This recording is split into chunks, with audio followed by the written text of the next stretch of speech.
Nos podemos ir brevemente a, yo creo que fue su primer mayor pulso que tuvo contra Cartago, en el que pues este sistema que comenzaba a expandirse de una forma más o menos seria por el Mediterráneo, chocó ahí contra otra gran potencia militar y económica que era Cartago, en el que, bueno, creo que se produjeron un total de 3 guerras contra Cartago, y bueno, la segunda sobre todo fue especialmente dura, que fue contra Aníbal, en la que pues no salían de una y se metían en otra.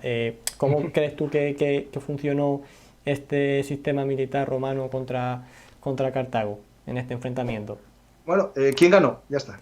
Ya, ganaron, pero vía lo de Sí. siempre. O sea, yo siempre he tenido la duda de cómo era capaz Roma de sobreponerse a cada derrota que le infligía a Aníbal, y más en su suelo. Porque estamos hablando de un montón de batallas en las que fueron completas. Parecían un poco como los soviéticos en la Segunda Guerra Mundial, ¿no? No paraban de destruir ese ejército, pero rápidamente volvían a poner otro en el campo de batalla. Mm. Pues aquí hay que ver un poco también la demografía, ¿no? La capacidad demográfica. Cartago tenía población, pero la mayor parte de sus territorios era desierto, y Claro. por tanto su capacidad demográfica era mucho menor que la romana. La romana, aquí entendemos que cuando hablo de Roma y sus socios, ¿no? Y sus aliados, los soci. Son los pueblos itálicos que tenían una relación digamos, de alianza con Roma. Es decir, cuando Roma va a la guerra, no solo va Roma, sino sus socios, ¿no? Estamos hablando de la Segunda Guerra Púnica.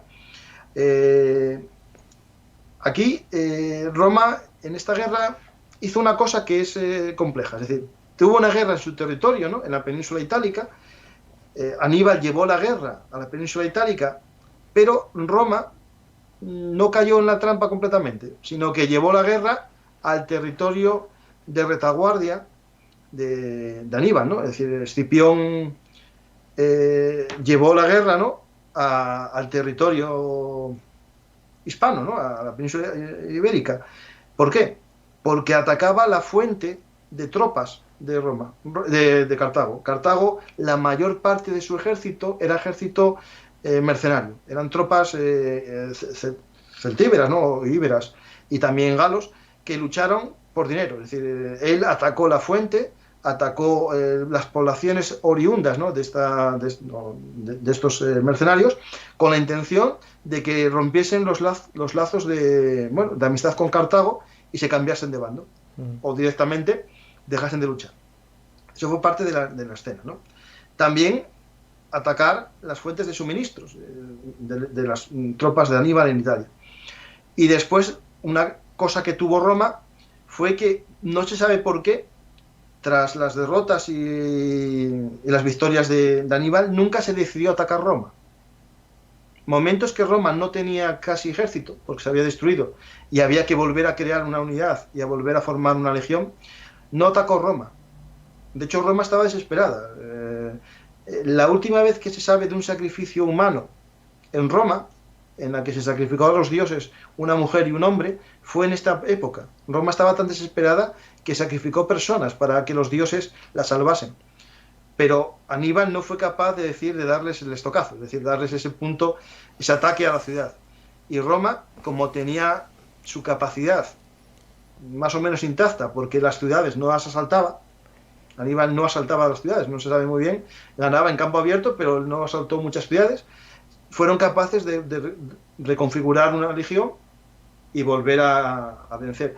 De hecho, en este momento, Roma tiró de todo lo que había, es decir, hizo lo que se llama el tumultus. El tumultus es una situación de riesgo tan grande para la República que se puede alistar hasta los esclavos. Es decir, cogió esclavos y les dio armas y los convirtió en soldados y les dio la libertad.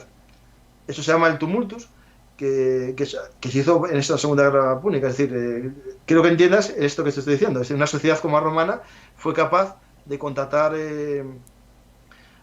a esclavos como soldados, porque los necesitaba. Por lo tanto, es una sociedad muy flexible, ¿vale? Sí, sí, el tema de los esclavos, ya no solo con Roma, sino a lo largo de toda la historia, el meter esclavos en el ejército siempre ha sido un tema muy sensible, que empezó, yo creo que en Grecia, empezaría antes, pero que yo así recuerde claro, en Grecia, luego se trasladó a Roma en esta época y continuó hasta la guerra de independencia de Estados Unidos y demás. Pero bueno, yo te quería hacer una pregunta antes de terminar con este tema. ¿Crees que Aníbal se equivocó al no asaltar Roma? Lo que es Roma, me refiero a la ciudad de Roma. Sí, sí, a ver, lo que no sé es si hubiese podido asaltarlo, ¿vale?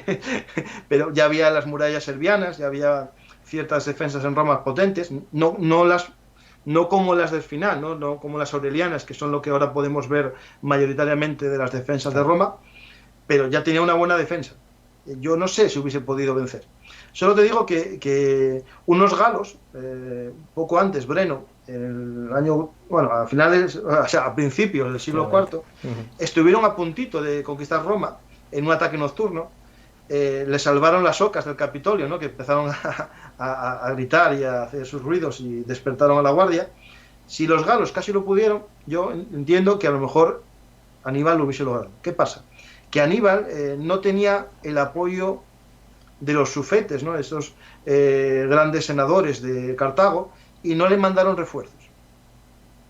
En parte, condicionado también por los ataques que iba a hacer, que Roma comenzaba a hacer al propio territorio africano, ¿vale? Es decir, esto se complica mucho, pero yo creo que si hubiese conquistado Roma, sí. Yo creo que Roma no hubiese tenido capacidad de defensa, es decir, eso sí, no tengo dudas ninguna, porque tenía a sus ejércitos de movimiento, los tenía en Hispania o en África. Sí, bueno, pues por hacer un pequeño salto, después de ver estas guerras púnicas, en la que finalmente, como sabéis, Roma se impone a Cartago, sobre todo después de esa batalla de Zama,